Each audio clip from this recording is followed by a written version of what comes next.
Hello everybody, JGC Anime here, and today we are going to be reviewing Attack on Titan Season 1. Now, some people might be wondering, why are you doing this by season? Well, it's kind of simple. You see, Attack on Titan is a very popular series, so if I made just one simple video on it, people might feel as if I'm not giving a full picture.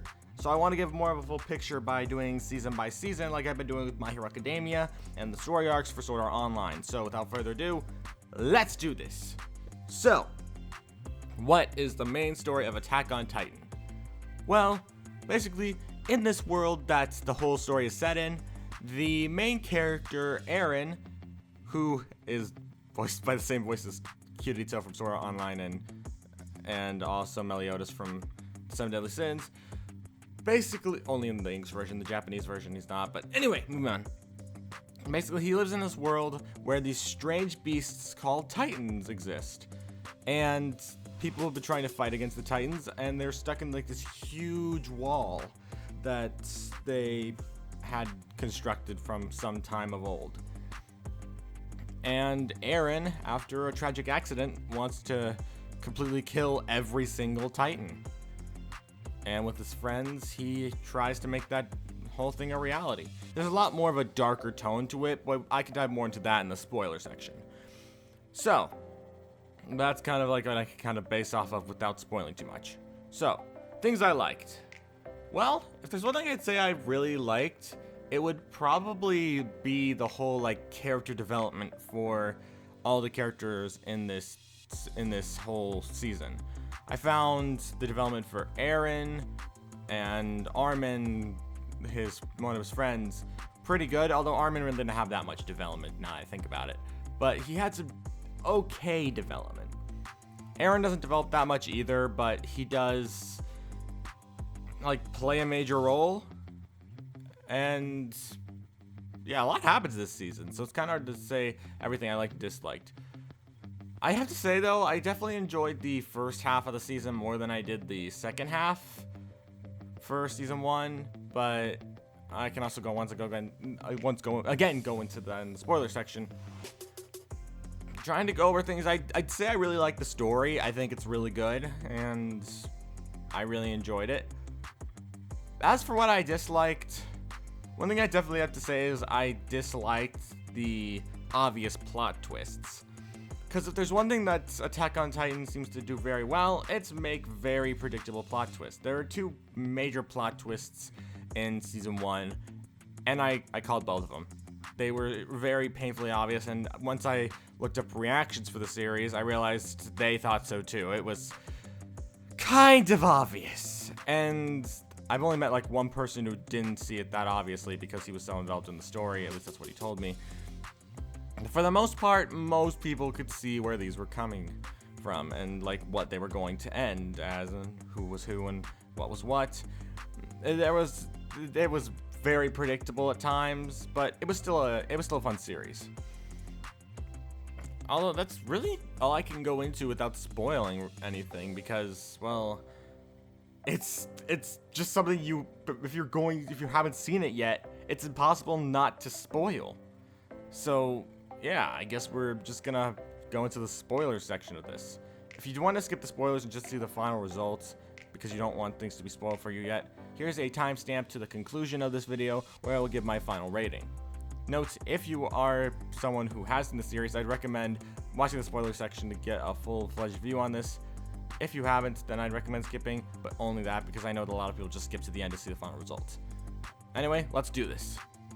5, 4, 3, 2, 1. Okay, so moving into spoiler sections.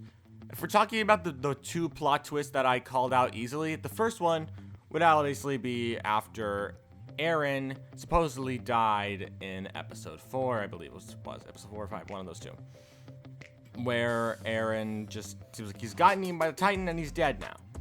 At first I thought, holy crap, this is crazy. But then I remember when I was once watching a anime compilation of another scene that happened in another season of the series, then Eren was alive there, so I knew he'd probably come back in some way. I didn't know how though. Then Eren, who has the ability to turn into a Titan now, because that came out as a reveal, which I think was a really good reveal in a later season, but I'll go over that in that review. I found the Eren being the one who that Titan was a little bit predictable. I kind of called that from ever since the first minute I laid on the Titan who he turned into. I was like, yeah, that's probably Eren. And I just, it was very predictable. And the other big predictable thing was definitely the female Titan in the second half of season 1. I can't remember the girl's name right now, but I called it was her from the beginning, mainly because her hair design is so similar, and the fact that she's the second only blonde main character, like the type of yellow-haired character in the series, and the other one was there, so it was kind of hard not to easily figure it out. I just wish that they didn't make him kind of obvious. While that's not always the case, sometimes I don't realize stuff until it happens, such as in season 2, which I'll go into in that review. I, for the most part, saw things coming in this series. I still enjoyed it a lot. The action was really good, but it was just kind of predictable. It didn't make it any fun with how predictable it liked to be. But I still enjoyed it a lot. I still really, really like this series. It's just one of those shows where even though you know it's predictable and kind of like mediocre in terms of story, somehow you still really, really enjoy it. It's kind of like the new show Jobless Reincarnation that I've been watching lately, where you know it's something that is kind of overdone or something that really is kind of predictable and didn't exactly carry on a super powerful story, and yet it's so good you can't stop watching. It's just so good.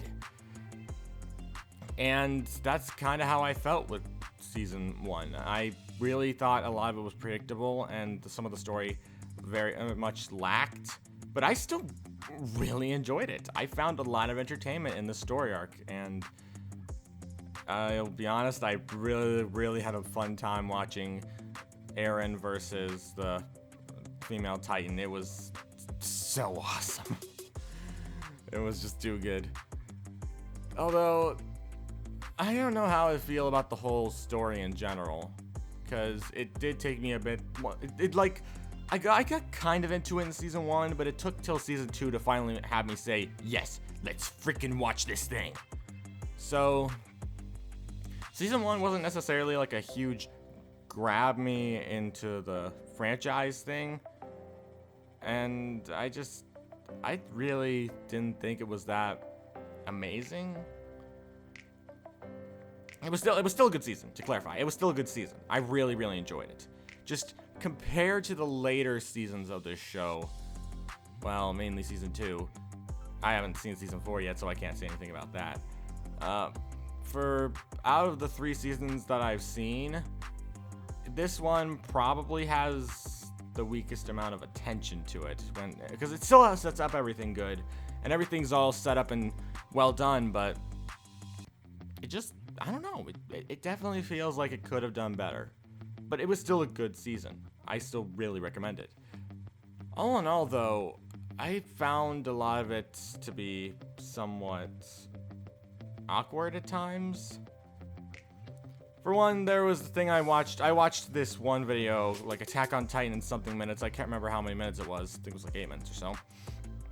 Where they made a bunch of jokes and stuff and stabs at Attack on Titan in a really funny way.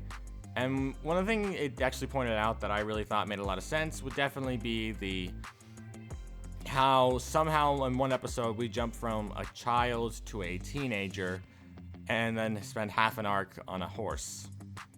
It did point out a few of those flaws, and I understood that because it did drag on quite a bit from time to time. It was still an enjoyable bit.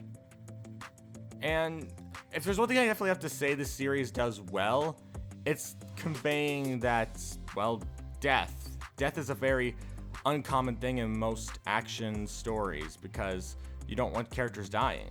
But this show isn't afraid to accept the fact death happens. You never know when you're gonna die, and you have to accept it. And just like that, a majority of the characters we learned about died. literally the entire squad of the character Levi, who was a really awesome character. I understand why so many people like him. He's really cool. His entire squad dead. Just after one mission we've seen them in, dead. It just makes sense because when you think about it, people could literally die at any time and you never know it. Because that's just how life is. You never know when you'll die. And to that, I do give the show some respect. Most shows aren't up to the fact of saying people die, accept it. They just kind of toss you in saying, here's your main characters, they won't die. And yeah, I found a lot of the aspects of the show that got serious and gritty and stuff to be really entertaining. But that's all I can really say about season 1, since out of all the seasons, it has the least amount of stuff for me to talk about. Because, well, not that much major happened in it. It was still a good season, but yeah. Here we are at the conclusion of this review. So here's where my final thoughts are. So, my final thoughts. It was decent. I found it to be very entertaining. The action was very good. The pacing itself, while sometimes up and down, did stick around for the most part. And I found the characters to be pretty good characters, and I really enjoyed the story a lot. But while it was really great, there were a few predictable parts, and overall it definitely could have been better. But I still think it was pretty good. And that's why I rate this anime a 7 out of 10.